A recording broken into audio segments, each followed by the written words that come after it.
Nous avons vu l'histoire de David avec Abigail. Avant cela, une histoire de David avec Shaoul.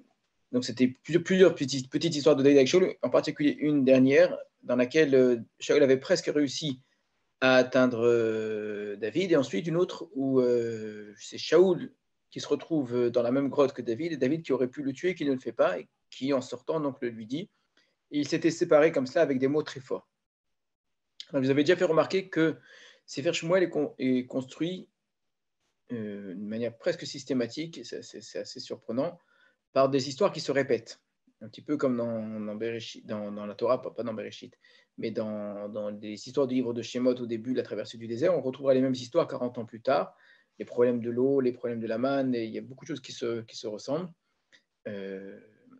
Et c'est vachement, elle est énormément construite comme ça. Vous avez souvent donc, les mêmes histoires qui se répètent enfin 2, 3 fois ou 4 fois. Quand je dis les mêmes, elles ne sont jamais les mêmes, il y a toujours des différences, hein, mais c'est souvent le même schéma qui se reproduit. Et là, c'est exactement ce qui va se passer. L'histoire de David et Abigail est exactement entre deux épisodes qui sont très ressemblants. Très ressemblants, c'est-à-dire on va retrouver David poursuivi par Shaoul, mais dans une situation où il peut tuer Shaoul, il ne le tue pas. Et donc, ça ne fait que pousser plus loin l'idée que l'on avait déjà développée, que le texte avait déjà développée, qui est que cet épisode-là où David peut tuer Shaoul montre à la fois la grandeur de David, ça sert vraiment à mettre en place ici la grandeur de David et à quel point il aurait pu le faire, il ne le fait pas. Surtout qu'avec l'histoire d'Abigail, on voit que dans d'autres situations, il était tout à fait prêt à tuer des personnes qui lui avaient manqué de respect ou qui lui avaient mis en danger. Pour Shaoul, il ne le fait pas, donc c'est encore plus fort. Mais également, et ça j'insiste là-dessus, ça met en avant le personnage de Shaoul aussi. Lui aussi apparaît avec un autre regard. On ne peut plus voir Shaoul de la même façon. Jusqu'à présent, on avait l'impression d'un homme qui devenait de plus en plus cruel, mauvais, etc. Et finalement, ces histoires où David peut le tuer, ce sont des histoires qui permettent de faire sortir de Shaoul quelque chose de bien dans des situations extrêmes. Et ça va être aussi le cas cette fois-ci. Le fait que ça se reproduise 2 fois, ça prouve bien que ça n'était pas exceptionnel, que ce n'est pas une fois que ça se produit. Donc, je vous le dis déjà à l'avance, on va le dire. Mais ce n'est pas exceptionnel chez David. C'est la règle chez David. Il ne tue pas Shaoul. Il continuera à mettre sa vie en danger, mais il ne tuera jamais Shaoul. Et Shaoul, ce n'est pas non plus exceptionnel, alors que ça pouvait vraiment paraître tout à fait exceptionnel. Dans une situation pareille, d'extrême tension où David l'oblige à considérer qu'en fait les choses sont à l'envers de ce qu'il imagine, c'est-à-dire que c'est lui en vérité qui met en danger David et pas l'inverse. Shaoul a un moment de conscience, il a des mots forts qui sortent. Alors on va le lire assez vite ce soir, on va essayer parce que je vous dis, c'est vraiment très ressemblant. La situation de départ est un petit peu différente, c'est pas dans la grotte, etc. Mais vous allez voir comment est-ce que autour d'une même idée, le texte réécrit l'événement. Donc on approche de la fin du premier livre de Shmuel. Je vous rappelle que le découpage en livre de Shmuel ne correspond à rien, hein, il n'y a pas de raison. Alors évidemment, on va dire l'histoire de Shaoul correspond à la fin de l'histoire de Shaoul correspondra à la fin du livre de Shmuel, mais ce n'est pas quelque chose d'extrêmement important. C'est un seul et unique livre en vérité.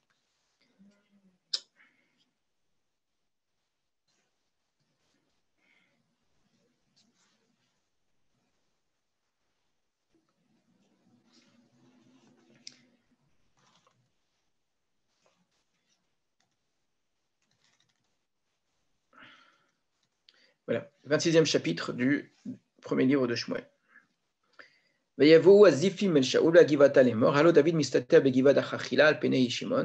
les gens de Ziph, on avait déjà entendu parler d'eux, c'était des gens de Yehuda qui avaient dit déjà à Shaoul où se cachait David. Là encore une fois, ils reprennent, ils refont la même chose. Voilà que David se cache dans la vallée de Chachila, qui se trouve près du Yeshimon, à la lisière du désert en fait. Comme Shaoul, Vayired el Midbar Zif, et Ito Shloshet alafim ish bechorei Israël, Vakesh et David de Midbar Zif. Et donc Shaoul, sans aucune hésitation, va descendre vers le désert de Zif avec lui 3000 hommes, des meilleurs d'Israël, donc il a pris vraiment, on pourrait dire aujourd'hui les commandos, donc les soldats les plus forts, pour aller rechercher David dans le désert de Zif. Vayichan Shaoul begivat Chachila shel penei Shimon ala darer.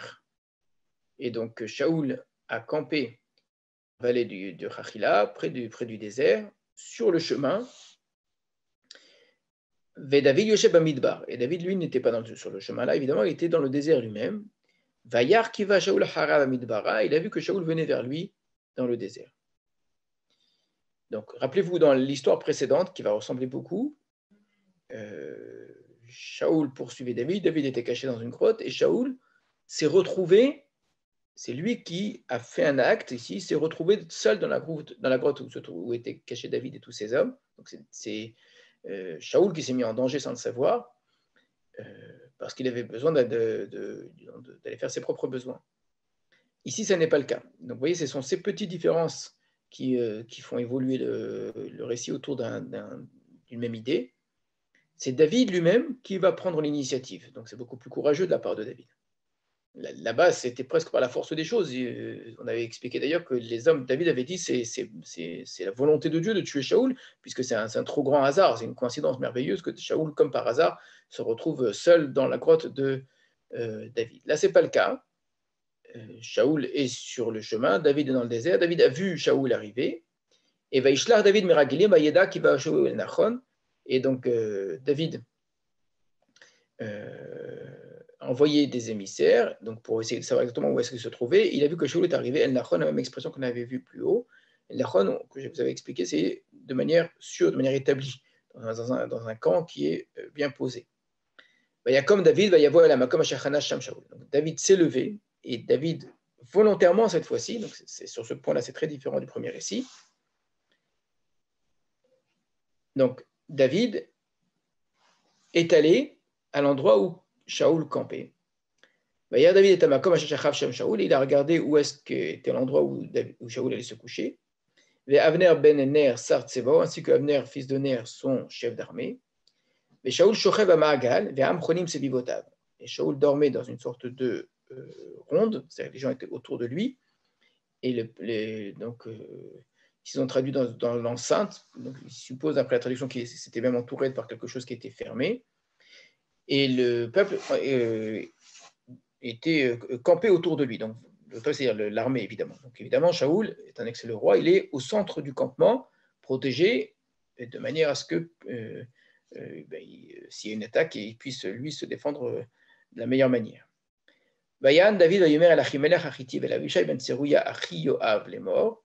Mi yered iti el Shaoul el Amachane vayomer Avishai ani yered imach.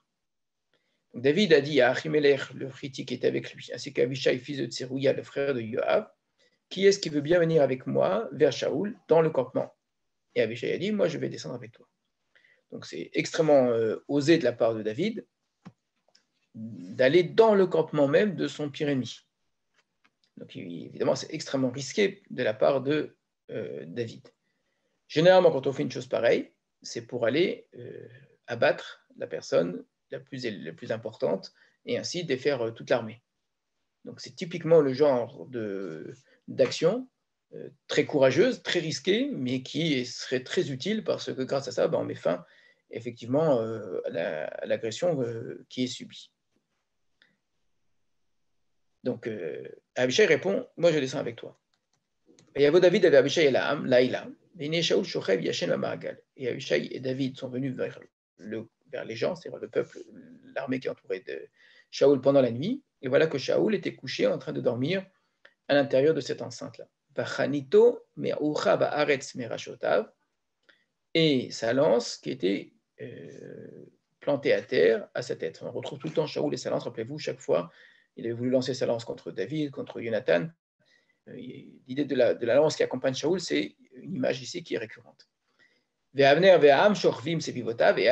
et les gens qui étaient couchés tout autour. Donc, imaginez que David arrive à rentrer dans le campement sans se faire remarquer jusqu'à l'endroit où Shaoul se trouve.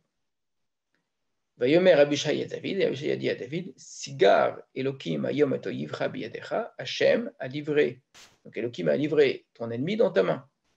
Encore une fois, il faut y voir un signe, un petit peu comme Jonathan avait vu un signe dans le fait que quand il était parti attaquer l'avant-poste des Pélishtim, si les Pélishtim nous disent de venir, c'est un signe. Là aussi, c'est un signe qu'on ait réussi à rentrer sans se faire remarquer, etc.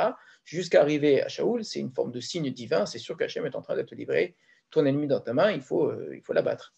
Ve'ata, et maintenant, Akenu navachanitu ba'aretz, je vais le frapper avec la lance et la terre. Ça me fait penser à Shaoul qui voulait frapper avec la lance et le mur, transpercer jusqu'au mur, là jusqu'à la terre parce qu'il est couché. Ta'amachat en une fois, Belo Eshnilo, j'aurais même pas besoin de recommencer. Donc, Avishai devait être quelqu'un qui devait savoir se battre, qui était sûr de son coup. Il disait en un coup, et l'affaire, elle est réglée. Yomer David et Avishai. David a dit à Avishai, Al tashritehu. Ne le tue pas. Littéralement, Al tashritehu, ne le corrompt pas, ne lui fait aucun mal. Qui mishalach yado b'mishiach Hashem v'nika, car qui pourrait envoyer sa main contre celui qui était oint, donc choisi par Hashem, et être innocenté? C'est pas possible. Si tu fais une chose pareille, ce sera trop grave comme faute. Hachem a choisi cet homme-là, il a reçu l'onction du Navi, du prophète, on ne peut pas toucher à Shaoul. David, Chay Hachem, qui im Hachem igofenu. Je te jure par Hachem que c'est Hachem qui le frappera. Ou yamo yavo vamet, ou bien son jour viendra et il mourra. Soit il mourra par la guerre, soit il mourra de vieillesse, peu importe, en tout cas, c'est Hachem qui s'en occupera. Ou bien donc à la guerre, il va descendre et il va y périr. Cet élément a changé par rapport à la précédente histoire où on n'a pas vu David qui disait clairement à ses hommes il sera tué par Hachem. Il semble que l'histoire d'Abigaïl a joué là-dedans, puisque Abigaïl avait clairement dit, avait annoncé à David que ceux qui lui voudront du mal, de toute façon Hachem s'en occupera. Donc il en a eu l'expérience qu'effectivement Naval a voulu du mal à David, et ben, Naval est mort et David n'a rien eu besoin de faire. Que si vraiment une personne veut du mal à David et mériterait la mort, ce n'est pas à David de s'en charger. Donc on voit que l'histoire d'Abigaïl, entre les deux histoires, a fait évoluer un petit peu l'idée de David en supposant la mort de Shaoul. Sauf que ce n'est pas à moi de le faire. J'ai les meilleures raisons de penser que ce n'est vraiment pas à moi de le faire. Je le pensais déjà avant, mais en plus avec l'histoire d'Abigaïl, à plus forte raison.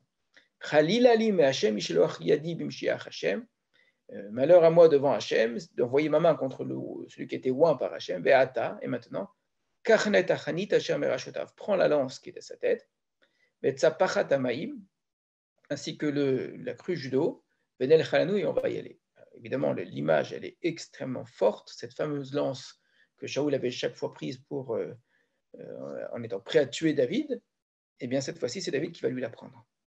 En lui enlevant cette velléité comme ça, cette image de la violence envers David. Ainsi que l'eau.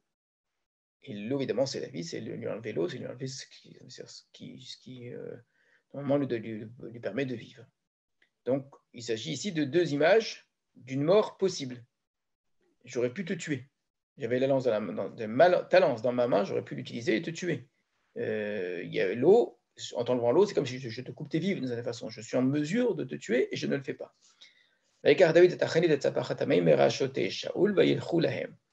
Donc David a pris effectivement donc, la lance et la cruche d'eau qui se trouvaient à la tête de Shaoul et ils s'en ont allés. Nul ne voit, nul ne sait, nul ne se réveille. Car tout le monde dormait. Hashem nafla alem. Là, le texte prend clairement parti, car il y avait une sorte de torpeur d'Hachem qui était tombée sur eux. Ça, c'est l'autre élément très important qui diffère par rapport à la précédente histoire. C'est le troisième élément. Première différence, je le rappelle, c'est David qui va vers Shaoul, et ce n'est pas Shaoul qui est allé vers David par une simple coïncidence. Deuxième élément où David clairement suppose la mort prochaine, possible en tout cas, de Shaoul par Hachem, et qu'ainsi l'affaire sera réglée, mais en tout cas, ce n'est pas lui de le tuer là-dessus, par contre, ça n'a pas du tout changé. Et troisième chose, le texte lui-même clairement, on le sentait déjà la fois précédente, mais là c'est encore beaucoup plus fort, présente ce qui se produit comme étant une action d'Hachem. Hachem a fait en sorte que David parvienne à faire ce qu'il a fait. Qu'il y ait une sorte de protection divine, qu'il puisse entrer dans le campement de Shaoul, faire ce qu'il a à faire, et ensuite s'en aller sans qu'il ne se produise rien. Dans le texte précédent, on pouvait peut-être sentir que le texte donnait cette impression-là, mais c'était surtout dans les mots des hommes de David, où David lui-même, quand il parlait à Shaoul en disant « c'est Hachem qui t'a livré dans ma main ». Mais on aurait pu dire « oui, mais en même temps, c'est peut-être une épreuve. Une épreuve, Hachem a juste fait pour voir comment est-ce que David allait arriver, ou une simple coïncidence. » D'accord ? Ici, clairement, le texte nous dit « Tardemat Hachem nafla alehem », il y a une torpeur d'Hachem qui est tombée sur eux, une sorte de sommeil angoissant qui fait qu'ils sont incapables de bouger, ils n'ont rien vu, rien entendu, etc. Le texte dit bien « En roé, en yodea, en mekitz ». Nul ne voit, nul ne sait, nul ne se réveille. Donc quelque chose de tout à fait fantastique dans ce qui se produit là. Ce qui rend l'événement, encore une fois, et c'est comme ça qu'il faut les lire chaque fois que vous avez ces doublés dans le Sefer Shmuel, c'est pas juste une deuxième fois la même histoire, c'est que la deuxième fois, on passe à un niveau supérieur. Il y a déjà une première chose qui s'est produite, où David a très bien réagi. David, dans la première histoire, aurait pu tuer Shaoul, il ne l'a pas fait. On passe à un niveau supérieur, ce qui va rendre l'histoire vraiment beaucoup plus grande, avec un effet qui cette fois-ci, à un niveau presque divin. Il y a David à Ever, il y a un mode à Rosh Har Merachok. Donc David a traversé, donc il s'est mis en face, il s'est tenu au sommet de la montagne de loin, Rav Amakom Benem, avec un grand intervalle qui les séparait. Vaikra David al-Am, David a appelé vers le peuple. Avner Ben Ner les morts, et Avner Ben Ner en particulier, donc en disant Hallo ta'ane Avner. Donc il n'appelle pas Shaoul, il appelle le général. Il dit alors qu'est-ce que tu attends pour répondre, Avner? Bayan Avner Vayomer, et Avner donc répond et dit Mi ata karata el ameler. Qui es-tu pour appeler comme ça vers le roi?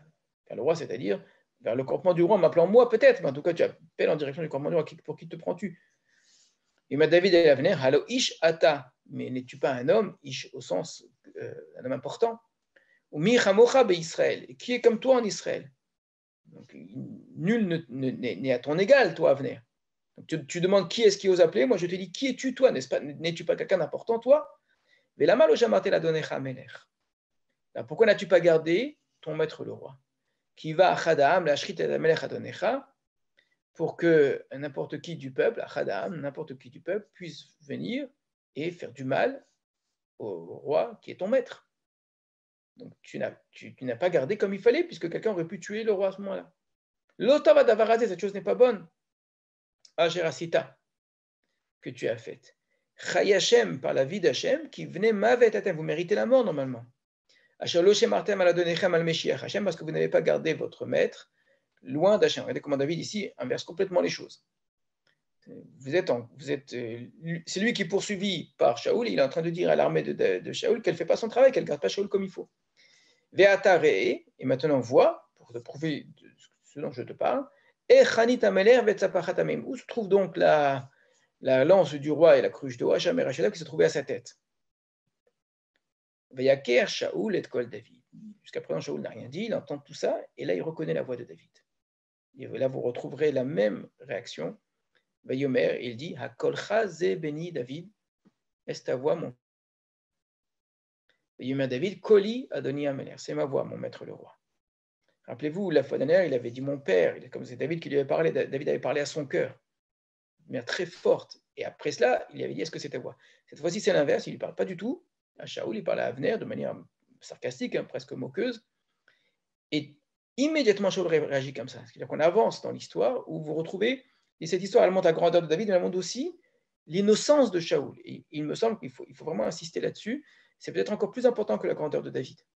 C'est que sans ces histoires-là, on aurait l'image d'un Shaoul terrible, un homme très cruel et mauvais. Grâce à ces histoires vont permettre de nous rendre sensibles à la grandeur de cet homme-là et au côté complètement fou, enfin complètement insupportable de son destin. Et donc il lui dit, pourquoi est-ce que mon maître poursuit son serviteur? Qui met à Siti, qu'est-ce que j'ai fait? Quel mal y a-t-il dans ma main? Et maintenant, Ishmana Adoni Amelech, et divrei Avdo, que mon maître écoute les paroles de son serviteur. Im Hashem esit ravi, si c'est Hashem qui t'incite contre moi, Yarach mincha, qu'Hashem accepte mon offrande. C'est-à-dire, je serai prêt à offrir des offrandes, à demander pardon à Dieu pour qu'il enlève cette incitation contre moi. Veim bene Adam arurim hem lifnei Hashem. Et ce sont des gens qui t'incitent contre moi, donc il ne veut pas l'accuser lui directement, qu'il soit maudit, ces gens-là, devant Hachem. Alors quand il dit si c'est Hachem qui t'incite contre moi, c'est peut-être ça la véritable option, parce que nous, on sait très bien qu'il n'y a pas tellement d'hommes. Il y en a peut-être, il y a les Éphim, il y a Doeg Adomi, etc. Mais on sait bien que tout vient de Shaoul. Mais tout vient de Shaoul, c'était le fameux roi Raad Hachem qui venait. Donc ça vient d'Hachem, en vérité, d'une certaine façon. Alors qu'il soit maudit devant Hachem, pourquoi? Pas simplement parce que je suis en danger, etc. C'est pas ça que va dire David. Ki gershuni hayom meistaper benachalat Hashem, les morts, l'er avod Elohim achirim. Phrase très étonnante, on ne s'attend pas du tout à cette chute-là. Pourquoi est-ce que devraient être maudits ces gens qui t'inciteraient à faire du mal contre moi? Car gershuni, ils m'ont expulsé aujourd'hui, mais istaper benachalat Hashem, mais istaper, on est traduit de m'attacher, mais c'est très fort comme expression, vraiment de me lier, de m'unir au territoire d'Hachem en disant va servir d'autres dieux. Quel rapport? On ne parle pas d'Avodazara, etc. Alors, on va avancer un tout petit peu et après on va revenir sur cette phrase-là, que la situation que je vis m'oblige, c'est comme si on me disait va servir d'autres dieux. C'est très étonnant. Et c'est lié également au territoire d'Hachem. Qu'on m'empêche, ici on m'empêche d'être attaché au territoire d'Hachem.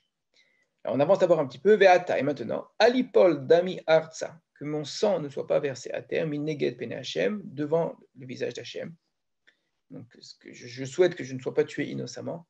Ki Yatsa Melech Israël Evakesh et Parosh Echad, pour que le roi d'Israël soit allé chercher un Parosh, c'est un pou. Il avait dit un chien la fois dernière. Qu'élève met un chien mort. Cette fois-ci, c'est un pou, c'est encore pire. Kacher Idofa Kore Beharim, comme on va aller poursuivre la perdrix, c'est-à-dire comme un chasseur va poursuivre un oiseau dans les montagnes. Donc je vis une vie d'homme pourchassé, je ne suis rien. Et ce n'est pas à la hauteur, ce n'est pas digne du roi de s'attaquer à quelqu'un qui ne vaut rien comme moi. Vayomer Shaoul, Chatati Shuv béni David.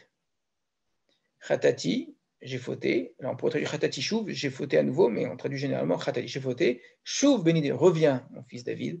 Kilo ara lecha od, je ne te ferai plus de mal. Tellement ton âme est chère à mes yeux, hayom azé aujourd'hui.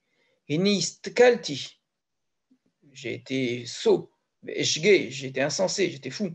Harbe meod, énormément. Donc, Shaoul s'engage à ne plus faire de mal à David. Vayan David vayomer, David a répondu, il a dit Hine chanit amelech. Voici la lance du roi. Vayavor echad me'aneharim ekachea. Donc, un des jeunes gens qui accompagnaient Shaoul est parti pour chercher cette lance-là. Vashem yashiv la'ish et tzidkato vet emunato asher netancha Hashem hayom beyad velo aviti lishloach yadi bimshiach Hashem. Et David exprime le souhait qu'Hachem rende à l'homme sa justice et sa fidélité, sa confiance qu'il a eue, on pourrait dire, que Hachem t'a livré dans ma main aujourd'hui, et je n'ai pas voulu envoyer ma main contre le Messie d'Hachem. Et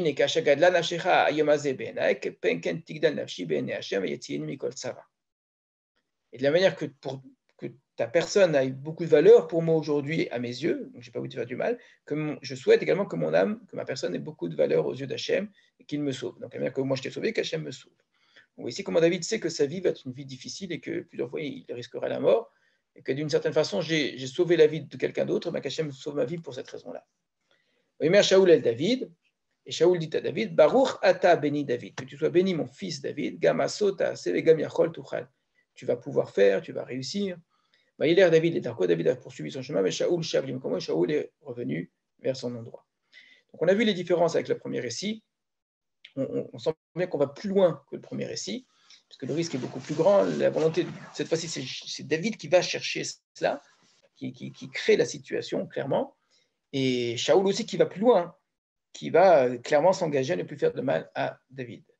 Vous le savez évidemment, ce n'est pas du tout ce qui va se passer. David ne va pas du tout avoir confiance en cela. David ne va pas du tout rentrer chez Shaoul, c'est bien l'inverse.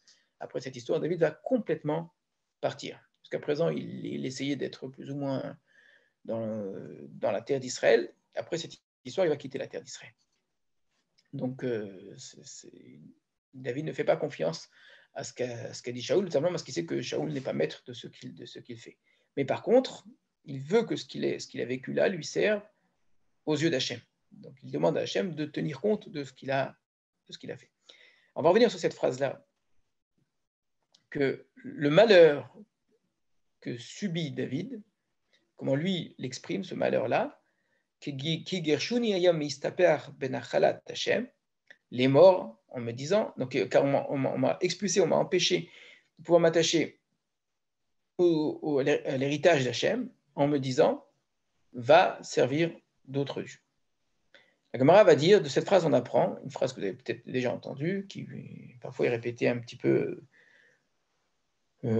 sans mesure, et la Gemara va dire la chose suivante, que tout celui, Koladar bechutz laaretz, tout celui qui vit en dehors d'Israël, kemish enlo Eloha, c'est comme s'il n'avait pas de Dieu. Donc le fait de vivre en dehors d'Israël, c'est comme si on faisait de la Avodah Zarah d'une certaine façon. D'où est-ce qu'on voit ça? De cette phrase-là, où David dit, puisqu'on m'empêche de m'attacher au territoire de Dieu, donc ça veut dire quoi? Qu'on m'oblige à quitter la terre d'Israël, j'ai plus d'autre solution. Étant poursuivi par Shaoul, la seule solution qui me reste, c'est de quitter la terre d'Israël. En quittant la terre d'Israël, les morts, ça revient à dire, va servir d'autres dieux. Que vivre en dehors d'Israël, c'est comme servir d'autres dieux. Donc la Gemara va effectivement prendre les choses au pied de la lettre en disant, se retrouver en dehors d'Israël, c'est comme faire de la Avodah Zarah. C'est incroyable de dire une chose pareille. Donc quelqu'un, d'après la Gemara, qui étudie la Torah, qui fait toutes les mitzvot vraiment comme il faut, mais vit simplement Chutz Laaretz, c'est comme s'il faisait de la Avodah Zarah. Comment est-ce qu'on peut comprendre une phrase pareille? Et puis également, dans notre texte à nous aussi, comment est-ce qu'on peut comprendre la phrase de David? Est-ce que vraiment le fait de se retrouver en dehors d'Israël, c'est comme servir d'autres dieux? Alors, pour répondre à cela, première chose, il faut savoir comment est-ce que la Gemara parfois sort une phrase de son contexte. Ici, ça a l'air très proche. David semble effectivement dire cela. Mais malgré tout, vous allez voir que c'est quand même un peu coupé de son contexte. Dans les livres du Tanakh, on trouve ça très souvent, qu'il y a effectivement une association réelle, physique presque, on pourrait dire dans le texte, entre le territoire de la terre d'Israël et la présence d'Hachem. On appelle Hachem, on l'appelle El Eloké Haaretz, le Dieu de la terre. Comme si, en dehors d'Eretz Israël, non pas Hachem ne se trouve pas, mais en tout cas, ça ne le concerne pas. Et que d'une certaine façon, la terre d'Israël, c'est le lieu du service divin. Et que pour quelle raison Hachem amène le peuple d'Israël en Eretz Israël, pas pour lui donner la terre de ses ancêtres ou toutes sortes d'autres raisons, parce que c'est là qu'on sert Hachem, le Dieu d'Israël, c'est tout. Donc il faut bien entendre cela, c'est que le rapport à la terre d'Israël est un rapport à Dieu. C'est comme si on entre dans la maison du roi. Et à l'intérieur, la plupart du temps, le jour où il y aura un Beth Amikdash. Mais même sur le Beth Amikdash, on est dans une conception géographique, ça peut être très surprenant, hein, mais géographique du service divin. Qu'en dehors de la terre d'Israël, il n'y a pas de service divin. Il y a beaucoup de textes qui vont dans ce sens-là. La crainte de Jacob avant de descendre en Égypte, la volonté de Jacob de retourner en Eretz Israël, le rêve de l'échelle, et ensuite beaucoup plus dans les livres de Devarim, dans les livres des Névim, etc. À tel point que lorsque la destruction de Beth Amikdash a eu lieu, le peuple d'Israël qui a quitté la terre d'Israël a eu le sentiment réel, hein, on parle des grands, de ne plus avoir l'obligation d'accomplir des mitzvot. Alors, pour certains, ils l'ont vécu de manière terrible, pas comme un bon prétexte, mais comme quelque chose de terrible, c'est-à-dire on n'est plus dans la maison d'Hachem, donc on ne peut plus, on n'a plus le droit de faire la mitzvot. Hachem ne veut plus de nous, c'est comme un père qui renvoie son fils de sa maison. Donc, à l'extérieur, l'exil, c'est une forme d'abandon et donc d'impossibilité de la relation à Dieu. Nous vivons aujourd'hui avec une conception qui est complètement différente, d'une présence d'Hachem qui est partout, et on ne voit pas la différence entre aller servir Hachem, aller prier n'importe où en Eretz Israël ou à Yerushalayim, ou n'importe où ailleurs dans le monde. On est dans une conception et d'une part individualiste, c'est-à-dire où la relation à Dieu se fait de manière directe entre l'homme et Dieu, un petit peu à la façon de Hana dans le début de Sefer Shmuel, mais à plus forte raison indépendante de tout lieu. Alors, d'accord, on a des synagogues, ça sert à ce que les gens se réunissent, mais dans le principe, n'importe où, là où je me trouve, je prie à Hachem, un point c'est tout. Et quand il ne s'agit pas de prière, à plus forte raison. Je fais mes mitzvot, je mets la mezouza à ma maison, Ari Hanouka, j'allume ma Hanoukia, et puis voilà, un point c'est tout. Et que la notion de mitzvah est complètement indépendante de la terre d'Israël.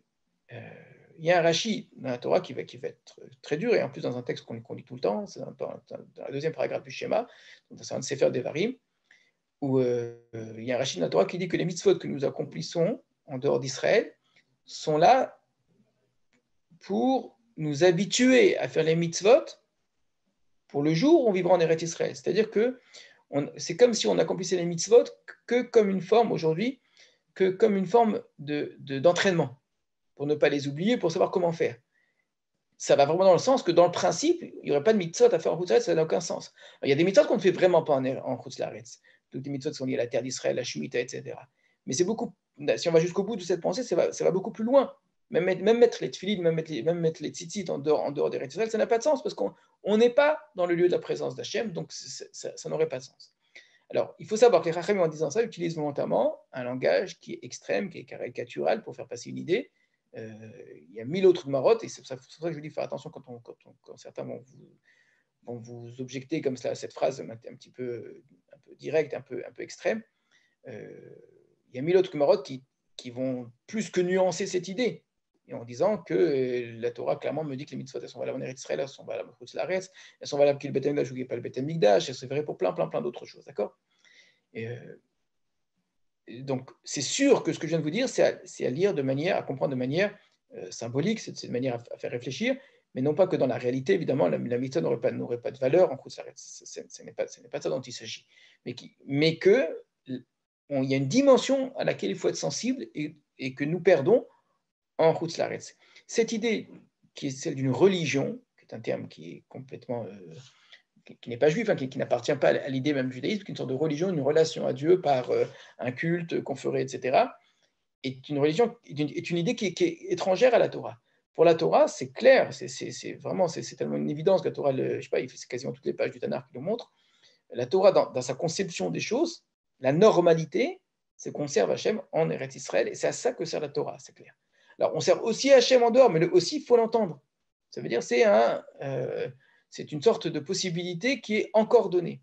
Le fait même que vous avez très souvent dans la Torah, la Gemara va faire la remarque, elle va dire cette mitzvah est valable aussi en Chutz Laaretz parce qu'il est écrit les Dorotam, c'est de génération en génération. Le fait même qu'on ait besoin de préciser à travers différentes expressions, quand la Torah dit les Dorotam, c'est pour dire que c'est valable même s'il n'y a pas le Beth Amikdash, même si on n'est pas en Eretz Israël, ça prouve bien que ce n'est pas une évidence, autrement je n'aurais pas besoin de préciser. C'est qu'il y a une sorte de double système. Il y a un système qui est un système normal, qui est en Eretz Israël. Il y a un autre système qui est en dehors d'Israël, qui fonctionne encore, mais qui est quelque chose dont on doit entendre l'anormalité. Ça reste un corps qui est vivant, ça reste quelque chose qui tient, mais dans un système qui est tout à fait anormal. Rabbi Yehuda Halevi va dire clairement, la vie du peuple d'Israël en Chutz Laaretz, c'est comme quelqu'un de malade, comme quelqu'un qui est très malade, donc qui a fini par s'habituer à sa maladie, ou qui a toujours vécu malade depuis qu'il est tout petit, donc il ne sait même pas ce que ça veut dire être en bonne santé. Imaginez-vous quelqu'un qui est né handicapé et qui est entouré que d'handicapés. Il a vu autour de lui que des gens handicapés. Il ne sait pas qu'un être humain est capable de courir, de danser, de faire du sport, etc. Pour lui, la normalité, c'est de ne pas être capable de bouger, de ne pas être capable de faire l'usage de ses bras ou de ne pas bien voir, etc. Parce qu'il a connu que ça. Donc quand on lui dit, mais tu sais, il y a des hommes qui marchent et qui sont capables de courir, il dit, mais c'est des gens fantastiques, c'est quelque chose d'anormal, c'est miraculeux, etc. Il ne comprend pas que la normalité, c'est ça, et que lui vit une situation d'anormalité. Et on s'habitue à cette situation d'anormalité. Alors, en quoi c'est considéré comme quelque chose qui va servir l'air avod de l'Elohim, va servir d'autres dieux? On trouve ça dans les klalotes également, dans les malédictions dans la Torah, où la Torah dit, et là où vous trouverez, vous servirez d'autres dieux. Et les Mefarshim, les commentateurs vous posent la question, il y a une inversion. C'est parce qu'on a servi d'autres dieux, c'est parce qu'on a fait de l'Avodah Zara en Eretz Israël qu'on se retrouve en exil. Là, pourquoi la Torah nous dit, quand vous serez en exil, vous allez servir d'autres dieux? Non, non, le but c'est quand on arrive en exil, on arrête de servir d'autres dieux. La réponse c'est que ce n'est pas du tout la même raison. Quand on était en Eretz Israël, on a fait de l'Avodah Zara, on a servi d'autres dieux de manière volontaire, on avait envie de le faire, on a voulu abandonner Dieu, et malheureusement, suite à cela, la Torah nous annonce que viendra la destruction, l'exil, etc. Mais une fois qu'on sera en Chutz Laaretz, on va servir d'autres dieux de manière forcée. C'est-à-dire quoi de forcée? Pas nécessairement au sens qu'on sera obligé de servir d'autres dieux, se prosterner devant des idoles. Servir d'autres dieux, beaucoup de Mefarshim l'expliquent comme cela, c'est qu'on va être dans un système auquel nous, on ne croira pas du tout à ces dieux-là, un système dans lequel on ne se prosternera pas du tout devant d'autres dieux, mais on appartiendra à un système où les valeurs et l'autorité, une sorte de hiérarchie, sera dominé par d'autres dieux. Et que d'une manière ou d'une autre, en appartenant à ce système, en travaillant simplement dans ce pays-là, en vivant avec ces gens-là, en payant des impôts, etc., on servira un système dont la mentalité, dont les valeurs, dont la philosophie, dont l'idéologie et païenne, et d'autres dieux. Ce n'est pas le Dieu d'Israël. Donc on se retrouvera à servir au sens travailler, au sens avoda, service divin, finalement, effectivement, pour un autre Dieu que le Dieu d'Israël. Et ça, c'est quelque chose qui est terrible. C'est-à-dire que le peuple d'Israël va se retrouver en dehors d'Israël, au service d'une mentalité, au service d'un système qui n'est pas celui du Dieu d'Israël. Et son corps défendant, il n'aura pas le choix. Et c'est ça que dit David de manière très simple. Il dit ce que je suis en train de vivre, ça m'oblige à quitter, m'attacher au Nachalat Hashem, le territoire d'Hachem. C'est quoi le territoire d'Hachem? Il ne faut pas y voir nécessairement quelque chose de physique, une présence de Dieu qui serait dans la terre au sens mystique, pourquoi pas? Mais on n'est pas du tout obligé de voir ça dans le texte. Hein. Simplement, c'est l'endroit où la mentalité, le système est au service d'Hachem. Donc tout ce qui se fait là, le travail des champs, la construction des routes, tout se fait avec un système dans lequel, eh bien, au bout du compte, on poursuit un même chemin, on va vers un même but, qui est le service d'Hachem. Quel que soit le travail que j'accomplisse ici, la guerre ou la médecine ou la prêtrise, peu importe. Par contre, en m'obligeant à quitter ce Nachalat Hachem, je vais aller me retrouver ailleurs. Et en me retrouvant ailleurs, quel que soit l'endroit où je me retrouverai, nécessairement, je serai soumis à une domination, à des hommes qui eux-mêmes serviront leur Dieu. Et donc, d'une manière indirecte, je servirai aussi leur Dieu. Et donc, c'est probablement ça que dit David, et c'est ce que veut dire en vérité la Gemara, que celui qui est en dehors d'Eretz Israël, on dit bien Kémi, on ne dit pas qu'il n'a pas d'autre Dieu, on ne dit pas qu'il n'a pas de Dieu d'Israël, on dit c'est comme si il n'avait pas le Dieu d'Israël, le comme si est important. Kémi She'en Lo Eloah, comme s'il n'avait pas de Dieu. Évidemment qu'il a un Dieu, évidemment qu'il croit en lui. Mais il se retrouve dans une situation où, contre son gré, il est bien obligé de se compromettre, il est bien obligé de servir, il est bien obligé de participer, d'aider, un système qui, au fond, est un système contraire à Kadosh Baruch Hu. Et c'est ce qui fait le plus mal à David. Et là, on retrouve le David de Teilim, vraiment, hein, où Shiviti Hashem Enegdi Tamid, ce que j'aurais voulu, c'est être toujours à la présence d'Hachem. Achat Shalti Met Hashem. Je ne demande qu'une seule chose, Hachem, de pouvoir voir Hachem et de cheminer dans son palais, donc la terre d'Israël, et de vivre là, et à plus forte raison de construire le Beth Amikdash. Donc David vit toujours avec cette idée-là d'être au service d'Hachem, et ce qui est terrible pour lui, c'est qu'en quittant la terre d'Israël, dont il sent bien qu'il va être obligé de quitter la terre d'Israël, eh bien une forme de détachement de Dieu qui va se faire. Je vais être au service d'autre chose. Alors malheureusement, tout ce que je viens de vous dire peut être vrai en Eretz Israël aussi. Lorsque la terre d'Israël elle-même, le système ou la politique ou l'économie du pays ne tient en rien compte des lois de la Torah, évidemment, on se retrouve en Eretz Israël même aussi à servir d'autres dieux. C'est le fameux combat de Hanouka. C'est un combat de juifs contre juifs essentiellement parce que le système qui était mis en place par les juifs eux-mêmes est un système entièrement hellénisé et qui servait évidemment pas le Dieu d'Israël.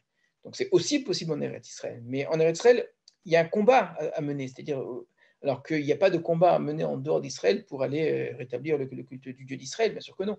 Donc d'une certaine façon, je ne dis pas que ça ne le concerne pas, en tout cas, ce n'est pas quelque chose qui est direct. Évidemment qu'il y a aussi une mission du peuple d'Israël et de David Ameller pour que toutes les nations arrivent à Dieu, mais ça ne se fait pas du tout de la même façon. C'est-à-dire ça ne se fait pas par une action directe, par l'établissement d'une société, d'une royauté, d'une armée, d'une économie, etc.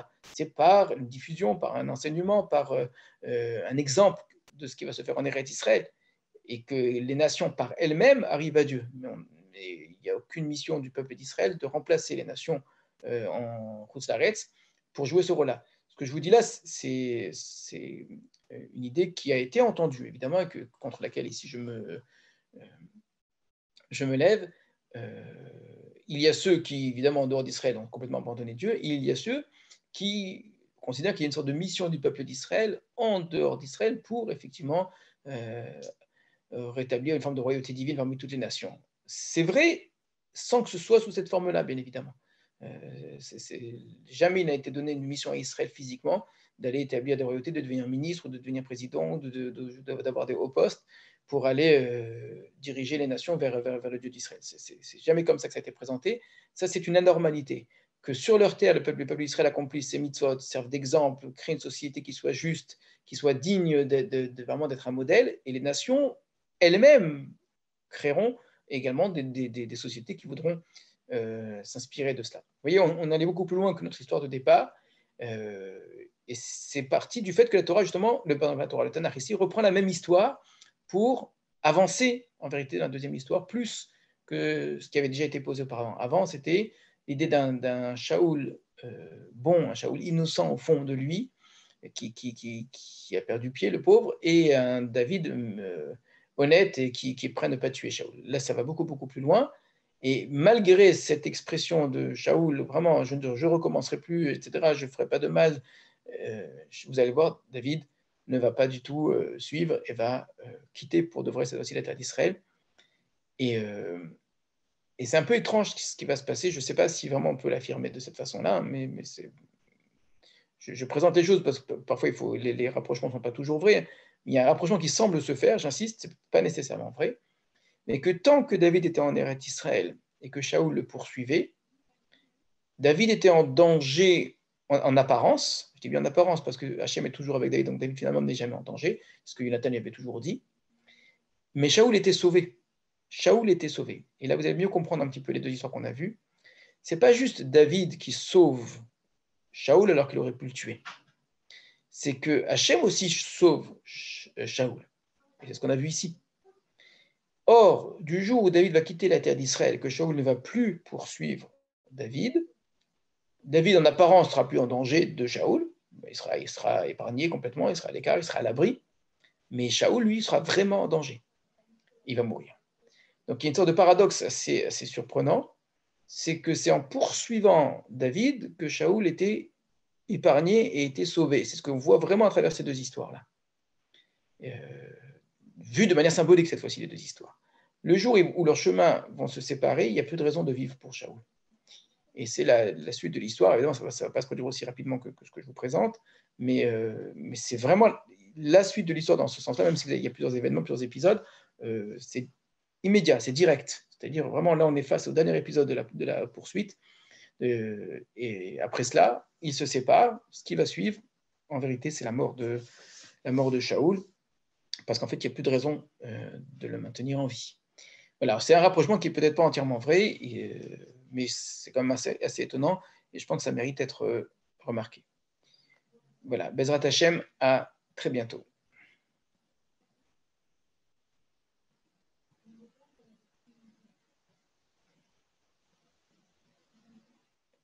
Alors, la question qui m'est posée là, je la vois en conversation, à propos de la fuite de David, il a déjà été oint par Shmuel, alors comment se fait-il qu'il n'est toujours pas roi et doit fuir?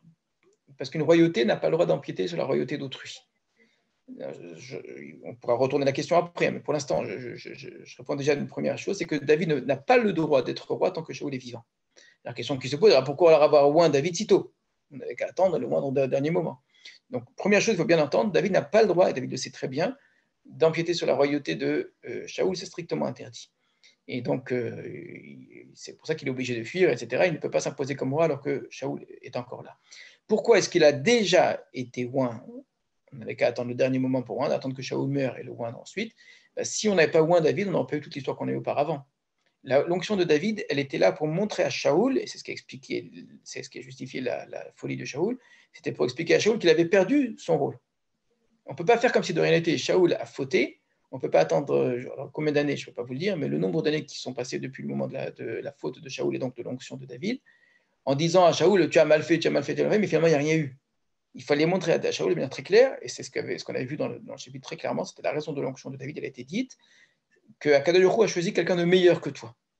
Ça y est, c'est déjà fait, donc il n'y a pas à discuter. Alors que si on n'avait pas choisi David, ce serait bon, j'ai mal fait, mais bon, j'ai encore le temps devant moi, on verra bien d'ici là.